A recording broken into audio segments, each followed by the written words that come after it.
Hello everybody and welcome back to War Thunder. In today's video I'm going to be showing you the T-34-85 D5T, or a tank that has been requested numerous times in the past. However, at that point I did not have it unlocked, nor was it fully upgraded, but now after a bit of progress I have unlocked it and fully upgraded it, so hence why I'm showing it to you guys now.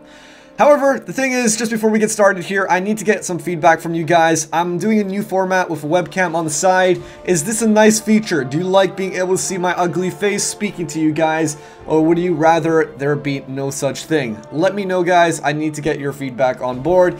But anyway, let's talk about the tank, the T-34-85 D5T, a Tier 3 USSR medium tank that comes out with a battle rating of 5.0. I personally think that this is one of the best tanks in the entire game at Tier 3, and I'll tell you why. However, it does suffer with some drawbacks, and we'll get onto that momentarily. Firstly, it's a very fast tank, 55 kilometers per hour to it, meaning that you can get from point A to point B very quick, but also, perhaps even more importantly, that allows you to flank enemies very easily, especially ones that are vulnerable, such as tank destroyers with not rotatable turrets.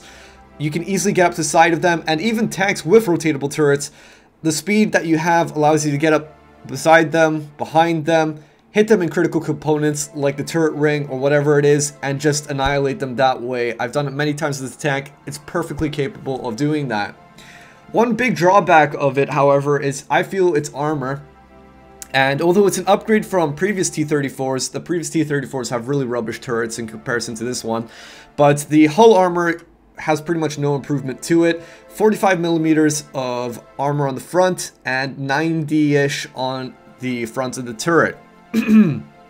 Now, this is not enough to deflect shots at Tier 3, especially the later Tier 3s, because plenty of tanks can easily penetrate 45 millimeters of armor, even if it's like 60, around that, the effective thickness, and even they can penetrate you straight from the front into the turret as well. But again, I'll talk more about that just in a moment of how to destroy this tank. Now, the main highlight and another great feature about the T-34-85 D5T, it's the first T-34 that gets the 85mm cannon on it. And that means a whole lot. So if we go to the rounds here, you'll see that the upgraded rounds at 10 meters do 123mm of penetration. That's plenty to do damage. And since this is a high explosive shell, that means fragmentation. And you can kill tanks very easily with this. Plus also the depreciation of armor penetration over distance is really nice as well. Meaning at 1000 meters, which you probably won't hardly ever shoot a tank from that distance, is still 104 millimeters of penetration. That's still enough to penetrate a tank. It's just absolutely awesome, this gun. And you can kill enemies really quick. So as long as you're not too bold and too stupid of going out in the open and you won't get hit, then you'll be fine. You can deal damage and you'll be okay. Now, if you're ever coming against the T-34-85 D5T, of course be wary of its gun. However, this is how you take it on. Now, mind you, when you're aiming for this tank, always avoid areas where there's going to be extra armor. For example, these tracks. For example, this homogeneous armor here, and even the turret over here as well. Aim for the parts around it, and specifically, if you ever come against the T-34-85 D5T in a head-on, he's right in front of you, aim on the right side. So if you have a shot into his hull, then shoot a little bit onto the right over here. That will go inside, kill the driver perhaps, the fragmentation, and possibly even more, like the gunner and the commander. Now also what I do, rather than shoot straight into the hull straight away, I like to aim for the front of the turret. I know that that's 90 millimeters of armor, however, a lot of times there's tanks that are capable of penetrating that, so it shouldn't be a problem. Aim straight on into this, and it will go through, kill the gunner. That means he can't shoot back, and it will also go into the commander as well. Just means less crew members in there. So if you can take out the gunner first, then that means that you've got a fighting chance against killing this tank, because he has to get another crew member into that slot, possibly even reload and whatnot. So all the time that you can make out of preventing this thing from shooting you is a positive thing, because if it does shoot you, chances are it's probably going to do a lot of damage. So that's a T-34-85 D5T. Otherwise, this is where all the crew are situated and whatnot. If you come against it and along the side, I'd still recommend just shooting straight into the middle so that you kill all the crew members in the turret. You can aim for the back if you want, because that's where the ammo is. But otherwise, that's a tank for you. Pros and cons. Okay, guys, I am excited to go out with this thing. I love this tank. Let's get started. Alright, so here we are in the matchup on Eastern Europe. What I failed to mention was that with matchmaking in ground forces, it's the tank with the highest BR that is taken into consideration of what your overall BR is. So, my overall BR is 5.0 because my T-34, SE-152, and something else, I can't remember exactly what it is, has a BR of 5.0. So that's what I'm using. Now, I'm going to pull up a little bit over here to the front. Okay, that's fine. I didn't actually cap my point, but hey ho, it is what it is. I mean, I could have actually done that as well, and perhaps I should have, but instead what I'm doing is opting to move up on this side of the river faster, and so that allows me to get flanking shots on the enemy. So this enemy probably thinks that I'm moving away right now, but in fact what I'm doing is coming back out to shoot him, hopefully, and I'll take a shot. Sets him on fire. If he's got no extinguisher, then that should be him dead, but seeing that how the smoke is gone, then he probably does have an extinguisher. Oh well. That sucks, but it is what it is. So the one thing that I have to be worried about here is that sometimes enemies come on the side of the river, but it's usually quite in small numbers. Not many players tend to come on this side of the river, and it's a bit strange that they don't, because it's quite an awesome place. Now this guy is absolutely fucked because all he killed was a single crew member of mine, and SE-122 has a very long ass reload time. So there you go. That's what happens. Wow, he almost had me. I'm not gonna lie, that's kind of a little bit lucky, but good for me that the commander died and nobody else. I don't know where the hell the SE-122 was aiming for if he only hit my commander, but it is what it is. So I think I'm going to reverse back here, just making sure that there's no any other enemies coming around. But that's what you have to be worried about with the SE-122. It's just that it's like one or two enemies tend to come on this side of the river, but it's just the fact that you don't know when they're coming. Alright, no pun intended there, that's what she said. But sometimes they'll just sneak up on you. And now, given the fact that the SE-122 just died, maybe he'll want retaliation now. I don't know. It's possible. So it looks like we've captured C, which is awesome, because on Eastern Europe, C is basically the point of contention. Once you have it, it's kind of hard to lose it because of just the way that's situated. It's like such an open area, and there's only really like a house that gives you cover. That's near enough it. So we've got it. That's good, and we're pushing up to A now, so I think the enemies aren't near the river at all. It seems like all of them are more towards the inland. Ooh. KV-1. Indeed. KV-1. Okay, this could be a little bit fun. I'm going to try to get behind this house so I got a bit of cover so that when I take him on, then he'll have to shoot my turret and not my hull armor, which would be nice. So I'm wondering which direction he's going to come from. I'll figure this out in just a second. I'm going to play a little bit of the waiting game so I know exactly what he's doing. Where are you coming from? The left or the right? I'm making a prediction that he might come from... Ooh. Actually, in the meantime, whilst I have the opportunity to do it, need to kill this guy. That shot wasn't good. I should have aimed a bit more towards the middle. Aha! I see you, KV-1. Shall we dance? Tango a little bit. If I aim a bit on the right here, should take out his gunner. That's his gunner dead. Nice, so I can just push up on him now. And so is his turret. Horizontal axes taken out. Taking a YOLO shot. So he's gonna have to fully rotate his body around. He's probably got another crew member in the gunner position now as well. But his turret ring is absolutely fucked, so he's got no chance. He's just dead. There we go. Easy pickings. And that was actually perfectly timed because I think an enemy was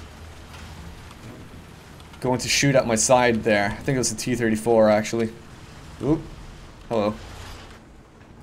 Ah! He knows I was coming. Okay. But this is awesome. I like stuff like that. Engine, god damn it, his engine's not gone. I was hoping it would be. Okay, he escaped my wrath. So what I'm gonna do is I'm gonna go back to up over here. Hopefully I can see him again so I can keep on putting in side shots into him. Mind you, what I'm doing is kind of like the flanking option. I'm not playing in the middle of the map. And I mean, I could, but it's a lot more dangerous to do that because you can just end up dying. Given the fact that this tank doesn't have a lot of armor on the front. Boom.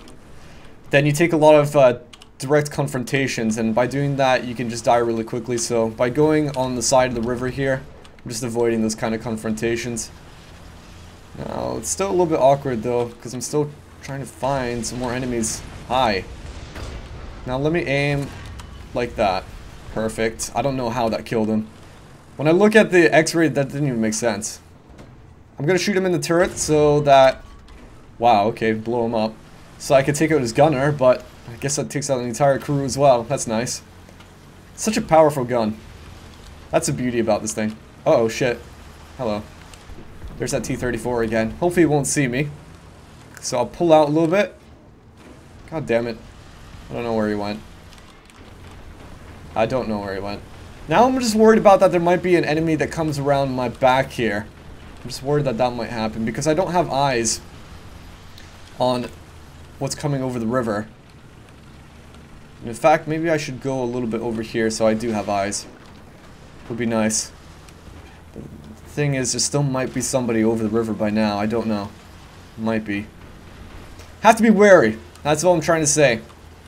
I could have taken out my bomber earlier, but I wanted to get some direct kills on those that T-34 and also that Sherman.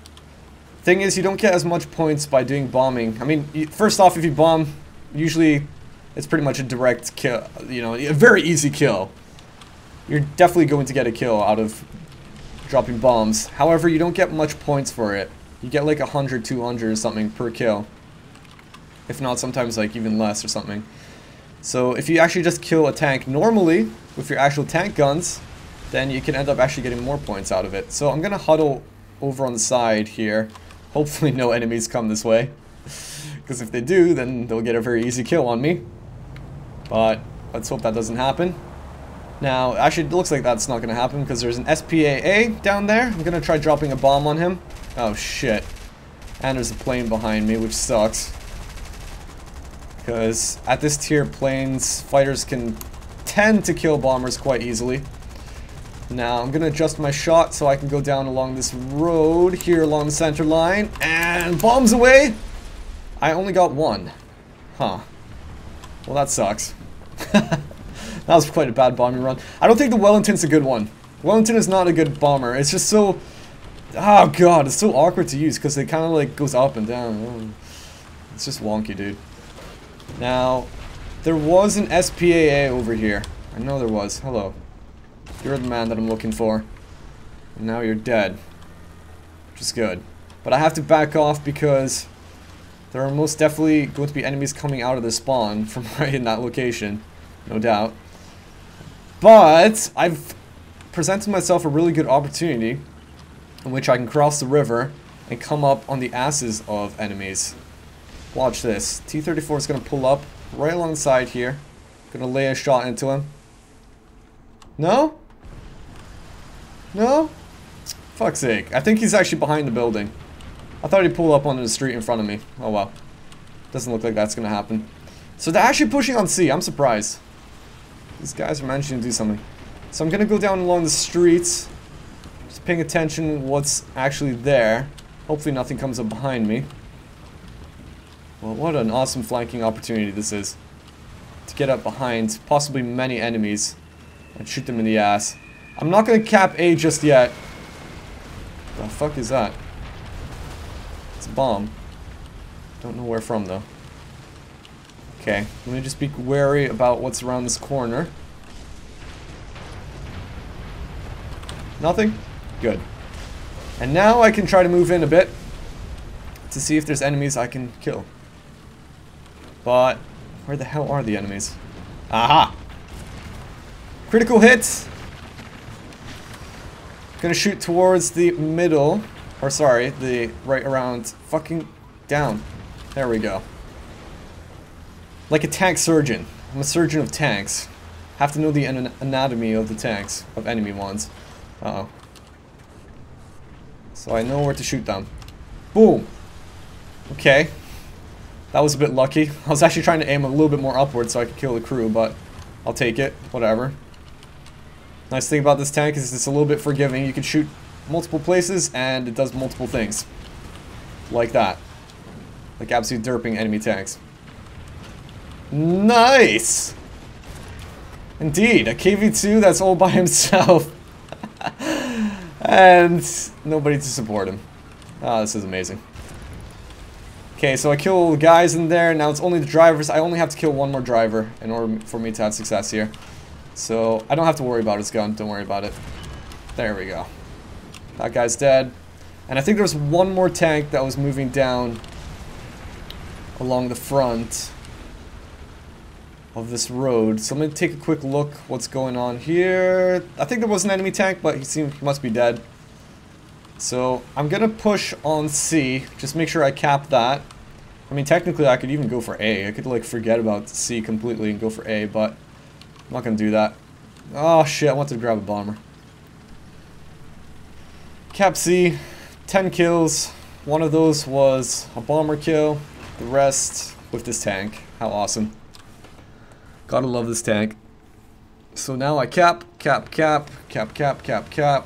Done the cap, get a bunch of points, and surprisingly somebody's still ahead of me in points. KV-85, he's done really well. He got 8 kills. He probably did some capping as well. KV-85 is a good tank, however it's kind of slow. It's like a T-34-85 D5T, but slow. More armor, but slow. Now, come on KV-1Zs, give me some space here. Give me some space, buddy. Thanks, man. There we go. Now I need to come along the side so I can get into A. Good driving, thank you, if I say so myself. And if I get inside the circle, then that should take me to first place once I've capped it. There we go. C. First place? First place. Nice. How many enemies left? 2, including a KV-2. Interesting. I'm going into bomber though, but there's not going to be enough time to finish him off. Where's the last guys? Is that on the opposite side of the river? No, it's not. They were around the flank. What the fuck? Yeah, some of them were inland. Okay, fair enough. So that is the beauty of the T-34-85 D5T in a nutshell right there. I'm only going to play one game for you guys because that was a bit long. But it's such an amazing tank. Like, look at that. Look at that, dude. So awesome. So good. It's even good in simulator events. Like I've tried, like if you go into simulator and realistic, it's even good in that as well. So anyway, guys, I hope you enjoyed this episode. What tank should I play with in the next video, or plane for that matter? Up to you guys. Let me know in the comment box below. But until then, this is Krebs, and I'll catch you guys next time.